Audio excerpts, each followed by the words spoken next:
June 12, 2024 historic మ్యాండేట్తో chief మినిస్టర్గా CBN comeback ఇచ్చారు.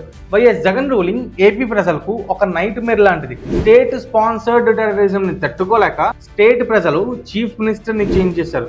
Just imagine, ఇప్పటికిప్పుడు ఎలక్షన్స్ జరిగితే ఏపీలో ఎన్డీఏ అలయన్స్ కి అండ్ వైఎస్ఆర్సీపీకి ఎన్ని సీట్లు వస్తాయి? ఏపీలో ఎన్డీఏ అలయన్స్ గవర్నమెంట్ ఫామ్ చేసి 1 ఇయర్ కంప్లీట్ అవుతుంది. ఇప్పటికీ ఎలక్షన్ ముందు ఇచ్చిన వందల హామీలు పెండింగ్ లోనే ఉన్నాయి. ఒక పక్క సక్సెస్ఫుల్ గవర్నెన్స్ రన్ చేసామని చెప్పి సక్సెస్ సెలబ్రేషన్స్ చేసుకుంటున్నారు. At the same time policy implementation లో మాకు ఇంకాస్త టైం కావాలని చెప్పి ప్రజలకు రిక్వెస్ట్ కూడా చేస్తున్నారు. ఈ 1 ఇయర్ రూల్ లో AP deputy chief minister Pawan Kalyan role ఏ విధంగా ఉంది? డిప్యూటీ చీఫ్ మినిస్టర్ గా పవన్ కళ్యాణ్ ఫిట్టా అన్ఫిట్టా? ఈ 1 ఇయర్ లో రోడ్ అంటే ఏంటో తెలియని ఇంటీరియర్స్ కి రోడ్ లో వేశారు. బల్బ్ ఎలా వెలుగుతుందో తెలియని ఇంటీరియర్స్ కి ఎలక్ట్రిసిటీ ఇచ్చారు. ఈ 1 ఇయర్ లో మెగా డిఎస్సి జాబ్ క్యాలెండర్ లాంటి హామీలు పోస్ట్ పోన్ అవుతానే ఉన్నాయి. ఇప్పటి వరకు న్యూ గవర్నమెంట్ మీద చాలా కన్సర్న్ చూపించాం, కానీ 1 ఇయర్ కంప్లీట్ అయింది కాబట్టి ఎలాంటి కన్సర్న్స్ లేకుండా చాలా రా అండ్ అన్ఫిల్టర్డ్ గా ప్రతి ఇష్యూని అడ్రస్ చేద్దాం. వీడియో చాలా ఇంట్రెస్టింగ్ గా ఉంటుంది, ఎండ్ వరకు చూడడానికి ట్రై చేయండి. ఫస్ట్లీ మీడియా దాచిపెట్టిన other side of the governance ని అడ్రస్ చేద్దాం. ఈ 1 ఇయర్ లో ఏపీ గవర్నమెంట్ యూత్ ని విస్మరించిందనేది క్లియర్ గా తెలుస్తుంది. Job calendar, skill training centres, నిరుద్యోగ వృత్తి ఇవన్నీ పోస్ట్ పోన్ అవుతా వస్తున్నాయి. Of course mega DSC release చేశారు. అఫ్ కోర్స్ 9 లక్షల కోట్ల రూపాయల వర్త్ ఇన్వెస్ట్మెంట్స్ కోసం ఎంఓయూ సైన్ చేశారు. అఫ్ కోర్స్ 3.5 లక్షల కోట్ల రూపాయల వర్త్ ఇన్వెస్ట్మెంట్స్ ని ఎస్ఐపిబి ద్వారా అప్రూవ్ చేశారు. అఫ్ కోర్స్ 2 లక్షల కోట్ల రూపాయల డెవలప్మెంట్ వర్క్స్ ని ప్రధాని మోడీ స్టార్ట్ చేశారు. కానీ ఇప్పటి వరకు యూత్ డైరెక్ట్ గా బెనిఫిట్ పొందలేదు. యువగళం నిర్వహించినప్పటికీ ఈ సంవత్సరం యువత ఎక్స్పెక్టేషన్స్ కి గవర్నమెంట్ మీట్ అవ్వలేదు. ప్రాపర్ గా ఎగ్జిక్యూట్ చేస్తే నెక్స్ట్ 6 months లో ఏపీలో గవర్నమెంట్ సెక్టర్ లో కానీ ప్రైవేట్ సెక్టర్ లో కానీ కొత్త యువత వాళ్ళ జాబ్స్ లో జాయిన్ అవ్వచ్చు. స్టేట్ లో వాలంటీర్స్ ఇష్యూ కూడా ఒక కాంట్రవర్సీగా మారింది. వాలంటీర్స్ కి 10,000 రూపాయలు జీతం ఇస్తానని చెప్పిన సివిఎన్ హామీగానే మిగిలిపోయింది. వాలంటీర్స్ విషయంలో గత గవర్నమెంట్ తీసుకున్న కన్నింగ్ డెసిషన్ వల్ల వాలంటీర్స్ నష్టపోయారు. వాలంటీర్స్ ని రిక్రూట్ చేసుకోవడం నాన్ సెన్స్. ఎందుకంటే వీళ్ళ వల్ల స్టేట్ ఫినాన్సెస్ మీద బర్డెన్ పట్టడం తప్ప ఒక్క ఉపయోగం కూడా లేదు. కానీ పొలిటికల్ ఆస్పెక్ట్ లో సిబిఎన్ వాలంటీర్స్ శాలరీని 5,000 రూపాయల నుంచి 10,000 రూపాయలకి పెంచుతాను అన్నారు. అయితే స్టేట్ గవర్నమెంట్ చేంజ్ అయ్యే టైంకి వాలంటీర్స్ అఫీషియల్ గా విధుల్లో లేరు కాబట్టి వాలంటీర్స్ ని రిక్రూట్ చేసుకుంటే స్టేట్ మీద బర్డెన్ పడుతుందన్న ఆలోచనతో అండ్ మెజారిటీ వాలంటీర్స్ ఒక పార్టీకి ప్రోగా వర్క్ చేస్తారనే కారణాలతో ఈ గవర్నమెంట్ కూడా వాలంటీర్స్ ని డినై చేసింది.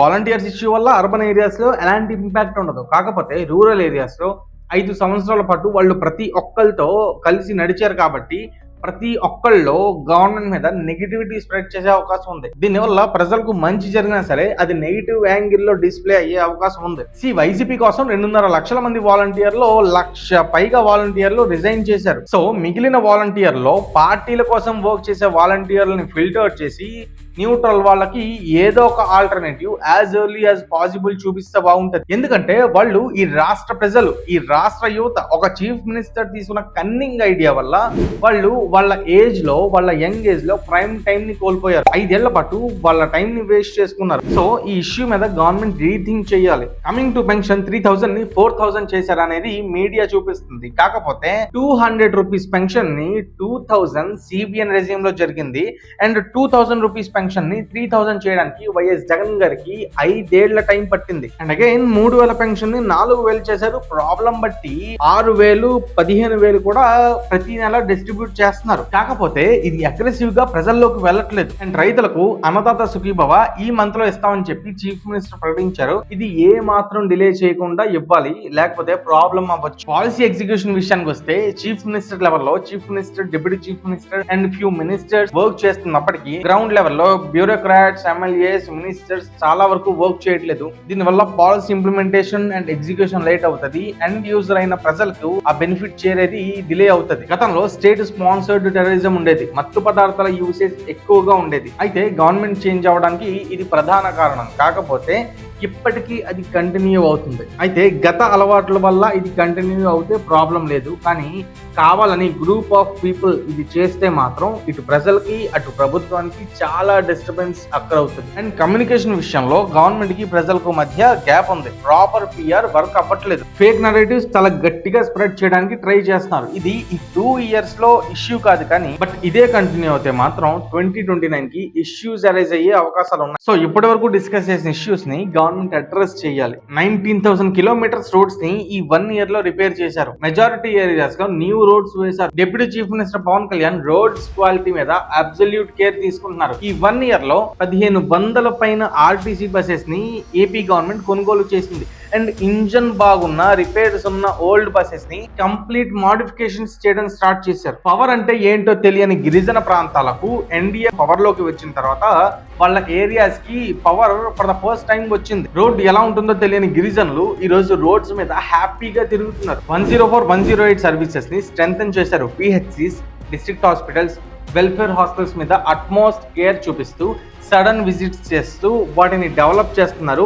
ఆల్సో ప్రజల హైజీన్ మీద అట్మోస్ట్ కేర్ ని ఏపీ గవర్నమెంట్ తీసుకుంటుంది. పబ్లిక్ గ్రీవియన్స్ సిస్టమ్ డెవలప్ అయింది. ట్రాన్స్పరెన్సీ ఇంక్రీజ్ అయింది. ఒక సమస్యని Twitter, WhatsApp governance, online website ద్వారా ఎమ్మెల్యే, ఎంపీ, మినిస్టర్, జిల్లా కలెక్టర్ లేకపోతే డైరెక్ట్ గా చీఫ్ మినిస్టర్ ని కలిసి ఆ ప్రాబ్లం అడ్రస్ చేసే అవకాశం ఒక సామాన్యుడికి ఉంది. అండ్ అగైన్ ఆ ప్రాబ్లం ని ఆన్లైన్ లో స్టేటస్ చెక్ చేసుకునే విధంగా గవర్నెన్స్ నడుస్తుంది. బట్ కొంతమంది దీన్ని అలుసుగా తీసుకుని సాల్వ్ అవ్వని ప్రాబ్లం ని కూడా అయ్యినట్టు అప్డేట్ చేస్తున్నారు. దీని మీద గవర్నమెంట్ దృష్టి పెట్టాలి. Village secretariats, VROs, MROs offices ని డిజిటలైజ్ చేసి సింగిల్ ప్లాట్ఫామ్ కింద తీసుకురావడానికి గవర్నమెంట్ ట్రై చేస్తుంది. ఇది సక్సెస్ అవుతే ట్రాన్స్పరెన్సీ పెరుగుతుంది అండ్ ప్రజలు డైరెక్ట్ గా బెనిఫిట్ పొందుతారు. 2047 కి ప్రాపర్ విజన్ తో ముందుకెళ్తున్నారు. P4 మార్గదర్శులు, బంగారు కుటుంబాలు, skill census, quantum valley, YouTube academy, ప్రజా రాజధాని, AI university, sea planes, drone టెక్నాలజీతో టెక్నాలజీ డ్రివెన్ పాలసీస్ ని డిజైన్ చేశారు. వీటిల్లో యూట్యూబ్ అకాడమీ మీద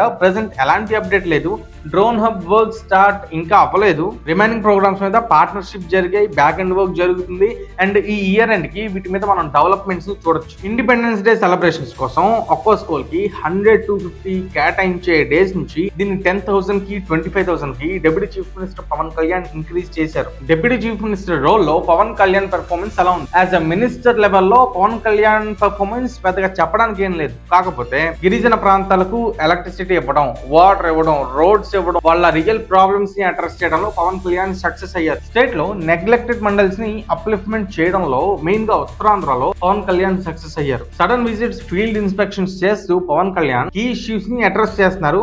అండ్ తన శాఖలు కాకుండా రిమైనింగ్ శాఖల్లో కూడా పవన్ కళ్యాణ్ మార్క్ కనిపిస్తుంది. పెండింగ్ ప్రాజెక్ట్స్ విషయానికి వస్తే డ్రోన్ మ్యానుఫ్యాక్చరింగ్ హబ్ కానీ, టూరిజం మీద కానీ ఏపీ గవర్నమెంట్ ఇంకా దృష్టి పెట్టాలి. వీటి మీద ఎలాంటి డెవలప్మెంట్స్ ప్రెసెంట్ కనపడట్లేదు. స్టేట్ లో యాజ్ అ మినిస్టర్ గా నారా లోకేష్ రోల్ ఎలా ఉంది? యాజ్ అన్ ఎమ్మెల్యేగా మంగళగిరికి నారా లోకేష్ 100% ఎఫర్ట్స్ పెడుతున్నారు. కానీ స్టేట్ మినిస్టర్ గా నారా లోకేష్ ఇప్పటి వరకు చేసింది ఏమైనా ఉందా? ఆ మార్క్ ఉందా అంటే ప్రెసెంట్ అయితే లేదు. అఫ్ కోర్స్ విదేశీ విద్య స్టార్ట్ చేశారు. గ్రాండ్ పేరెంట్ టీచర్ మీటింగ్ పెట్టి సక్సెస్ అయ్యారు. వాళ్ళకి పెట్టే ఫుడ్ ఏదైతే ఉంటుందో దాంట్లో క్వాలిటీ అండ్ క్వాంటిటీ మంచిగా పెరిగింది. ఇంటర్మీడియట్ కి కూడా ఫ్రీ ఫుడ్ స్టార్ట్ చేశారు. ఇంటర్మీడియట్ కూడా బుక్స్ ఇవ్వడం స్టార్ట్ చేశారు. గత ప్రభుత్వంతో పోలిస్తే 10th కానీ ఇంటర్ కానీ పర్ఫార్మెన్స్ పెరిగింది. మెగా డిఎస్సి రిలీజ్ చేశారు. కొత్త టీచర్లని రిక్రూట్ చేసుకుంటున్నారు. Every year mega DSC conduct చేస్తామని చెప్పి నారా లోకేష్ స్టూడెంట్స్ తో కండక్ట్ చేస్తున్న షైనింగ్ స్టార్స్ ప్రోగ్రామ్ లో అనౌన్స్ చేశారు అఫీషియల్ గా. 10th అండ్ ఇంటర్ స్టూడెంట్స్ తో షైనింగ్ స్టార్స్ ప్రోగ్రామ్ పెట్టి వాళ్ళ ఐడియాస్ ని స్టేట్ మినిస్టర్ డిస్కస్ చేస్తున్నారు. సో వేరే స్టేట్స్ తో పోలిస్తే నారా లోకేష్ చేసేది యూనిక్ గా అనిపించవచ్చు.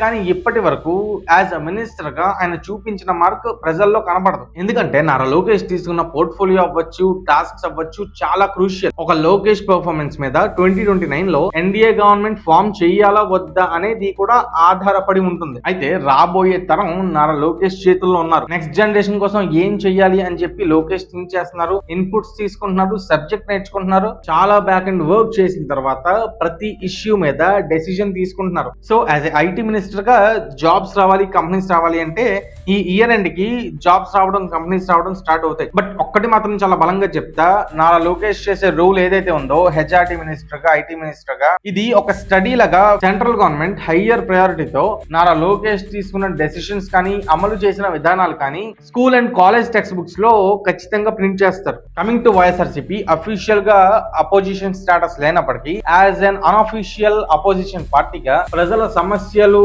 రైజ్ చేయాల్సిన పార్టీ లీగల్ ఇష్యూస్ లో గవర్నమెంట్ గవర్నమెంట్ ని ఇరుకున పెట్టడానికి చూస్తుంది. సోషల్ మీడియా ద్వారాగా పబ్లిక్ సెంటిమెంట్స్ ని రెచ్చగొట్టి తద్వారా గవర్నమెంట్ మీద నెగిటివిటీ స్ప్రెడ్ చేయడానికి ట్రై చేస్తుంది. గంజాయి బ్యాచ్ లాంటి క్రిమినల్స్ ని ఏపీ పోలీస్ బెల్ట్ ట్రీట్మెంట్ ఇస్తే వాళ్ళని సపోర్ట్ ఇస్తూ మేము వైలెన్స్ ని సపోర్ట్ చేస్తామనే ఇండికేషన్ ని ప్రజల్లో పాస్ చేస్తున్నారు. ఇండైరెక్ట్ గా ప్రజల్ని ప్రభుత్వాన్ని భయపెట్టడానికి ట్రై చేస్తున్నారు. ప్రతిసారి గవర్నమెంట్ ని డీస్టెబిలైజ్ చేయడానికి కూటమిలో కలహాలు తేవడానికి 24/7 వైఎస్ఆర్సీపీ వర్క్ చేస్తుంది. రిలీజియన్ ఆస్పెక్ట్స్ ని హైలైట్ చేస్తూ ఫ్యూచర్ లో కారం చేడు తుని రైలు తగలపెట్టిన ఘటన లాంటివి మళ్ళీ ఆ అల్లర్లు స్టార్ట్ చేసే అవకాశాలు ఉన్నాయి. ప్రతి ఆస్పెక్ట్ లో ఫేక్ నారేటివ్స్ ని ఫేక్ ఇన్ఫర్మేషన్ ని పబ్లిక్ లో పాస్ చేస్తారు.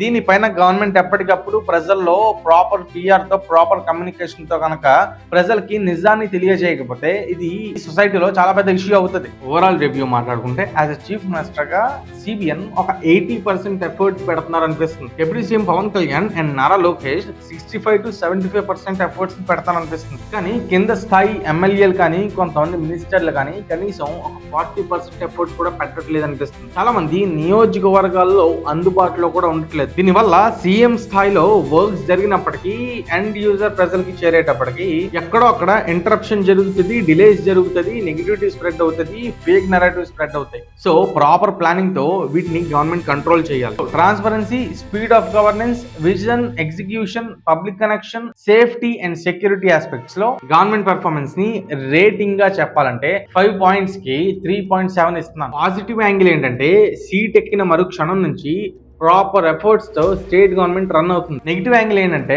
రిమైనింగ్ పథకాలని యాజ్ ఎర్లీ యాజ్ పాసిబుల్ అమలు చేయాలి. గ్రౌండ్ లెవెల్లో ఎమ్మెల్యేస్ నుంచి, ఎంపీస్ నుంచి, మినిస్టర్స్ నుంచి, బ్యూరోక్రాట్స్ నుంచి అందరూ కనెక్ట్ అవుతే, అలర్ట్ అయిపోతే స్పీడ్ ఆఫ్ గవర్నెన్స్ బాగా ఇంక్రీజ్ అవుతుంది.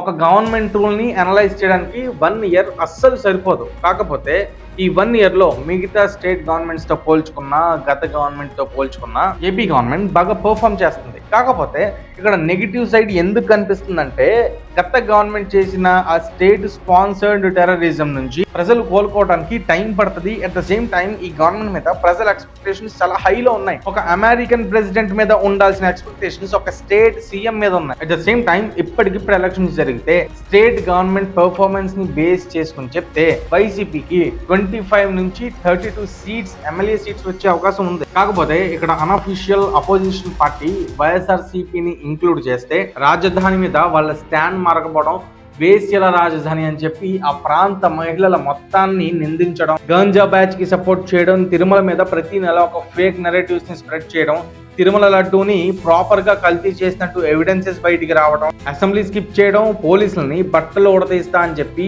అఫీషియల్ గా ప్రకటించడం, స్టేట్ సీఎం ని 3rd డిగ్రీ చేయాలి, రోడ్డు మీద వేసి తన్నాలి అని చెప్పి అనటం. ఇవే కాకుండా ఆర్బీఐ డేటాని, కాగ్ డేటాని, సిజిఐ డేటాని మ్యానిపులేట్ చేస్తూ ఫేక్ ఇన్ఫర్మేషన్ తో పబ్లిక్ ని మ్యానిపులేట్ చేయాలని చూడటం, ఇవన్నీ ఎక్కడికక్కడ ఎక్స్పోజ్ అవుతున్నాయి. కాబట్టి ఇప్పటికిప్పుడు ఎలక్షన్స్ జరిగినా సరే వైసీపీకి ఈసారి 6 ఎమ్మెల్యే సీట్లు కూడా దాటవు.